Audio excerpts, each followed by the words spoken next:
Yeah, so in Forza Horizon 5, we have the largest car list we've ever launched with, hundreds of cars, and I am just super excited about the fact that each one of them sounds unique, it sounds different, it sounds authentic. Wait, because I want to know the most important question is, how do you make the sound for so many cars in a car game? Well, I mean, you can't have this many cars without having loads of good car recordings. Absolutely. You need to have really good source.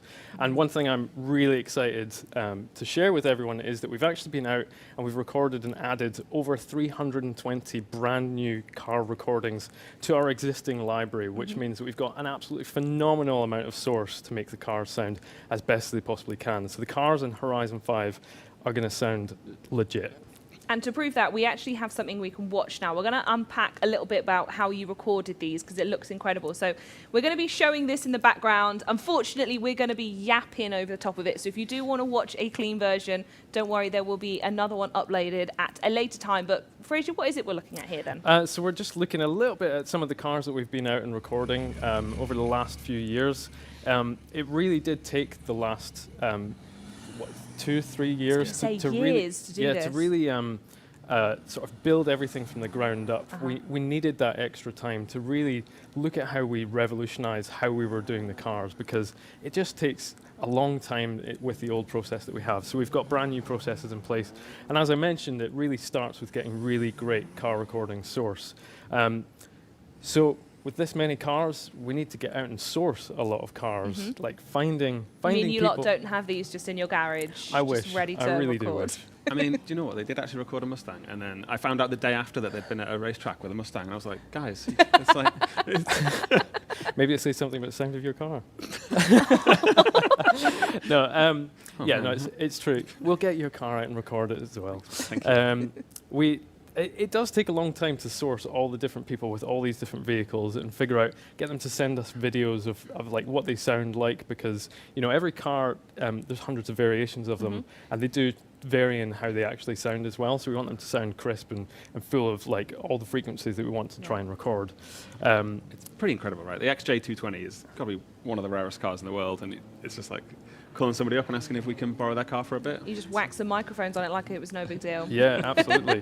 This is one of my favorite car recordings that we've actually got in the game. It's such a rare engine, and it just translates so well into the game. And you sort of see that we're recording them out on an airstrip. We need that for various reasons, so that it's flat and you can record the car in a single gear going all the way up to the red line. Consistent, And right? all the way back down again. And you need that length as well, because if you're recording a hypercar, you maybe don't need it to be as long, because it can get up to top speed fairly quickly. Whereas if you're recording a truck like this, or an old banger or vintage car, then you kind of need a stretch of land that goes all the way up to Scotland, to be honest. So you do need the full length, and sometimes you even worry that you're going to go off the end. But fortunately, it's never happened. This was an interesting truck to record, actually, because you can see the engine is exposed at the back, and we have to do a lot of work to wrap muffling around the microphones to make sure that all of that wind that is traveling around the front of the vehicle and coming around the back you don't hear that in microphones, because it can sound really kind of distorted once you get up to top speed. Some of these cars can go really fast, including this truck. So we do take each car out, and each one is its own specific beast. Like, it comes with its own challenges. This one was different compared to, like, we've got these Lancias as well, which is cool. And we minimum probably go out with round about 8 microphones for each car, but sometimes we'll attach more if they've got really good transmission sounds, or if it's a hybrid car, we might make sure we're recording the electric winds on them as well. So it's a bit like a drum kit. You attach like multiple different microphones, and then once you get back to the studio, you can have a listen and see which ones sound the best at the different positions on the microphone and mix them all together. And this was really fun car to get out on the track. Really raspy, really kind of like quite violent, actually. Yeah, I can't believe you guys got a Stratos. I like one that looks to be museum quality as well. It's like an absolute perfect condition. Well, this whole thing just looks like a car nerd's dream. Was there any that was quite... I mean, you mentioned the Jag getting out there and filming that was pretty amazing. Were there any other highlights from this long session you were doing? Absolutely. I mean, I think my favorite is the Morgan three-wheeler, purely because it's such a unique car. Like it's basically, you know, it's a V2, almost like a motorbike engine. You can only fit one person in it. So normally, when there's like a passenger and a driver, we can get in the car and sit there and tell them exactly how to drive the car. Whereas a vehicle like that, you kind of have to just shove the recorder in and tell them what to do and hope that it sounds good when it comes back. But yeah, there's some really cool cars, and a lot of these people that bring their cars along, they'll be Forza fans themselves, so they'll turn up and they'll be excited to hear them in the game. So I'm sure they'll all be glad to see these. If you need to do any pickups with a Corsa, do let me know. Right. I can be available at a moment's notice. Noted. Mustang, Corsa. There you go. Sorted. Well, there is the Morgan Freely There as is. well. This was brilliant. I mean, you could hear this, the same volume down the end of the runway that it was right next to you. So it was just an absolute beast. It was so raspy. It's incredible. It sounds like a World War II plane, doesn't it? Yeah, yeah. It's cool. So we got this, and then you'll see coming up in a minute, we also went out and recorded multiple different types of Supras. So the Supra was an interesting one that we added to Forza Horizon 4. There was a lot of conversation around the sound of it. Does it sound stock? Like, is that an upgraded one? And honestly, we kind of never really had that concept of the two in a Horizon game before. So one thing we were really keen to do was try and get multiple Supras out and record. So this is the stock one that you can see here. Still sounded great, so absolutely terrific. Really cool sort of dump valve sounds on it.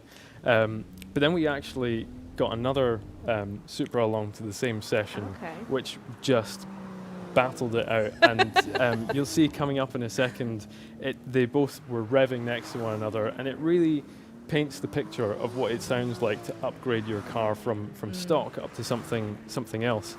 The thing I loved about the upgraded Supras, there it is. There they are, head to head. Let's go.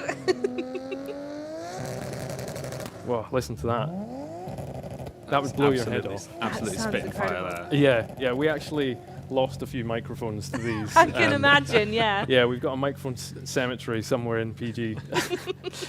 This one sounded incredible. When it passed by, you just hear the kind of sounds as it goes past. That noise exactly. Yeah, and like all those sounds that we record in these cars across the 320 plus, we've managed to curate them and really make a massive library of source out of all that stuff as well. So I suppose the big question in the room is, how does that turn into a game then? How do you take all the sounds you pick up from this track, these lovely folks who have these wonderful cars, and then how do we actually hear them when we play them? Well, it's something that Mike and the dev team kind of, they're quite jealous when they see us bring these cars back to the studio. Yeah, so we're giving you this presentation now. Fraser does this maybe 10 times throughout development, where he's like, "Hey everybody, here's another video of us out on a track with a load of cars," and then my job's great. Yeah. Well, then we get the job of going and like playing them in game and seeing what they feel like, This is true. and then providing the feedback, which is usually along the lines of "sounds amazing." Yeah. Yeah. I mean, I guess to get a little bit more technical, one of the things I'm really excited about is previous Horizon games. We were developing our granular hybrid looping technology, which is something we've been working on for a long time, but it's taken a while to develop to the point where we could really ramp it up to using it across all these cars. So in previous games, we were maybe using it on, I'd say, about 10 to 15% of the cars, such as in Horizon 4. We're using it on 100% of the cars now in Horizon 5, which is great. They all sound fantastic. For anyone who's not really sure exactly what granular synthesis is, the old method was essentially a looping method, which would take a car and we'd put it in a garage on a dyno and get it to play back at, like, say, 1,000 RPM, 2,000 RPM, 3,000 RPM, and it was a computer that was doing that. So it was a fairly simulated environment. We chop the loops out from those and then play them back. So there's a few things. They can sound a little bit like they're in a garage and not really out on track. And they can also kind of sound a little bit wrong when you don't get the engine rotations matching up correctly. So with our new granular synthesis techniques, we actually take the recordings that we get out on track, having driven up to the red line, back down again, we chop each of the individual engine rotations up into a tiny little sample, and we end up with thousands of little audio files that we can play back in the game. And the benefit of granular is that it runs at 90 frames per second, which it obviously clocks faster than our game actually runs. Okay. And the cool thing about that is a lot of people will say the cars feel more responsive. It just feels like when you rev the controller, you're doing that in the game, and it feels far more like responsive, like you're in control of it. And that's what you're seeing there when it's 90 frames per second. It's just far more reactive, and I'm super excited for everyone to get in and have a listen. Well, talking of have a listen, we do have an exclusive look and listen right now at some of these cars in action. So let's take a peek. And once again, we will be pausing to listen to some of these beauties, but we will be putting a clean version up later. So let's have a listen to this one first. This one's a Supra tearing it through the living desert. It is, yeah. That's the black Supra, I think, or one of the other ones that you saw on that car.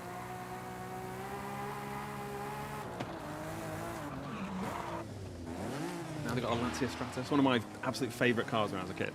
It's amazing. This car handles really nicely. It's really kind of bouncy along all the different terrains.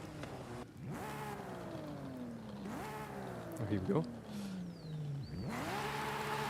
Bit of deja vu here.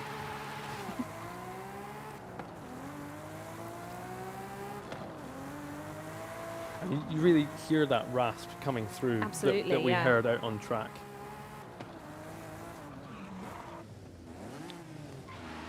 Yeah, we won't need to encourage you to do this, but people will already go and grab all these clips and lay them over top of each other and realise that the Stratos we had on track really does sound exactly like the one.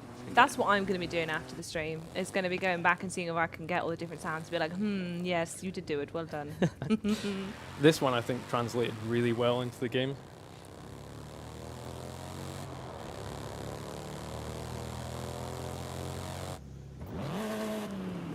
Golf R there. This one's lovely. Quite a lot of people around the studio have this car, so there's a lot of people who know exactly how it should resonate sound. With this one, yeah.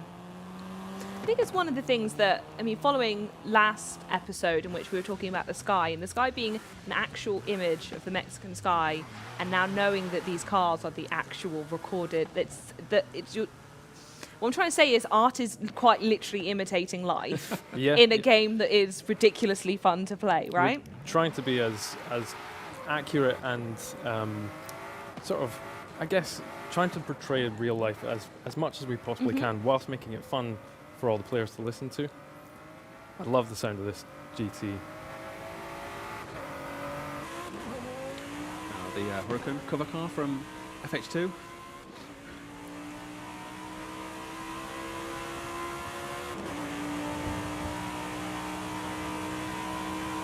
The vibes coming off that right now, with the fireworks in the background. Oh goodness, when is it? November 9th? Is it now, please? This one was interesting because someone on the dev team actually has this in the car park, and every day he would come around and say, "Come and have a listen, like make sure it sounds exactly like this." Do some extra credit. Yeah. These Ferraris sound really mean. And we've got some really good Ferrari recordings in the game now.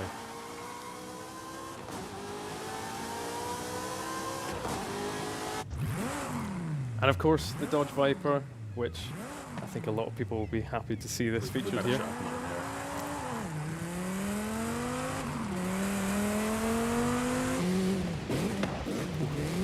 Just a little snippet. And something interesting to point out here is I guess when you see this video after the stream, something to listen out for is all the different tyre sounds and all the different vehicles. We've now got different skid sounds based on the vehicle and the tyre size, so that if you're in a massive truck, you'll hear that, as well as skid tyres and drift tyres and stuff. I should be like that and waiting for us to finish talking. This one, I love this area of the map because it features into something we'll probably talk about a little bit later on, where you can hear everything slap off of the canyon walls. Yeah. Well, I mean, I feel like I'd be remiss if I didn't ask this. It's something I know very fondly from the Forza community, is that they all love slapping on turbos and superchargers to their cars, and so I sort of have to ask on behalf of them if those have improved as well. They have, so I think... Wonderful. All right, I'm off. Yeah, I mentioned that because we've been out and recorded so many cars, and especially something like the different Supras, they all come with different blow-off valve sounds. We've got this massive library of sounds now. As part of our improvements, we've actually created a brand new modular system, which essentially it sort of intelligently takes all of our database information that we have. So it figures out, is it a V8, is it a muscle car, is it modern or is it vintage? And basically pulls from a library of different sources so that it attaches them onto the cars for you, whereas before it was quite a static system. The other thing I'm really excited about is that all of that stuff I was telling you about, granular synthesis running at 90 frames per second, we've actually now got all the turbo whines, the supercharger whines, and all the transmission whines running through that same system. So all of that is super reactive, and they sound really good, like up next to the car engines. And one of the cool things using this new modular system is that it actually allows us, when you're upgrading your car, to hear the different sounds of the turbos and superchargers as they're applied. Oh, so folks will be able to experience that in real time when they come to upgrade their own vehicles. Yeah, that's right. Wow. So, yeah, so okay. you'll now, as you're upgrading your car, you'll be able to hear those upgrades taking effect. So when you change the exhaust, the intake, the camshaft, you'll be able to rev the engine and hear the difference that makes to the sound of your car. I think we actually have a video showcasing some of that in action. Any second. There it is. No, it's live. Yeah, so here you can see that we're in the player house in the normal upgrade flow, and you can go to your intake, and here, as you apply the different stock, street, race, and sport performance modes, you can hear that actually change the sound of your car. And don't worry, I've talked all over the top of it, but we will make this video available afterwards. Yeah, a cool new feature as well, you can now rev your engine from inside the garage. So as you're trying out these different upgrades, you can rev the engine and see exactly what it sounds like. I'm also a big fan of the graph. Just going to say it. Love a graph. It sort of adds to how nerdy and wonderful this all feels. So you can do it with your exhaust as well, depending on the upgrade paths per car. You'll be able to hear your exhaust note change. And it's important to point out that this doesn't actually it doesn't change the volume of the car, because then it would unsettle the mix. What it does is it actually changes the character of the car. So it sounds completely different, and it gives you that feeling of actually taking off a complete exhaust and replacing it with an entirely different manufactured part. And then one thing, this is one of my favorite parts of we've been working with the physics team really, really closely to introduce drivetrain flex back into the game, which is really cool. And that sort of gives you that wobble on the cars, so that as you're taking off in lower gears, because it goes, it's reacting to it, and then as you're in higher gears, it's kind of which is really cool. But any more sounds of what it does? Honestly, Charlie, he does this all the time. He's like that guy from Police Academy. Unsufferable. And the other thing you would have seen there on the camshaft upgrades is a lot of people have picked up on the limiter behaviors in some of the cars. So as the car is bouncing off the limiter, if it's at a lower one, all the cars in Forza Horizon 4 used to have a set limiter behavior, so they go like wow, wow, wow, wow, where they're up the top. Whereas as you upgrade it, you'll hear it kind of go wah, wah, wah, wah, wah, wah, wah, wah, when it's up the top. Do you do this in meetings? All the time. Is this how you communicate what you want your team to do? Yeah, I want it a little bit more rather than it works. I completely understand what you mean, so it's effective. So yeah, as you upgrade your car on your intake, your exhaust, you will have seen there that we had, as you go through all the different turbo layers, the supercharger layers, the centrifugal superchargers as well, you'll hear all those changing in real time as you rev, as well as when you apply the stock, street, race and sport modes for each of the different turbos. It'll go from being kind of like a to more of a I don't think we could do a show without these now. I want you to know that. There you go. I'm just going to be wheeled just on for the sound effects. Here's the sound of the week. So with the new Xbox Series consoles, we've actually unlocked a new compression format which allows for much higher fidelity audio. It's almost imperceivably like it's uncompressed, which is great. It's kind of, it's what audiophiles talk about all the time. And it was a joy for me, because a lot of people, I know in the clips that we've released already, I sort of mentioned the fact that it sounds a bit cleaner, sounds a bit more refined, and that's what you're hearing is actually the higher fidelity compression format, which just makes everything sound so much better. And the good thing is that it's not just your car that benefits from that, it's absolutely everything in the game. So the ambience, the music, the dialogue, and the cars, everything sounds better on Xbox Series consoles. I must say as well that if you're playing on an Xbox Series console and you're playing against all your friends who all have these granular engines, thanks to the modular system, you'll actually be able to hear more cars around you, as well as more of those upgrades and turbo parts. So as they're driving past you, you hear all the flutters and stuff, which is great. Just adds so much character to the game.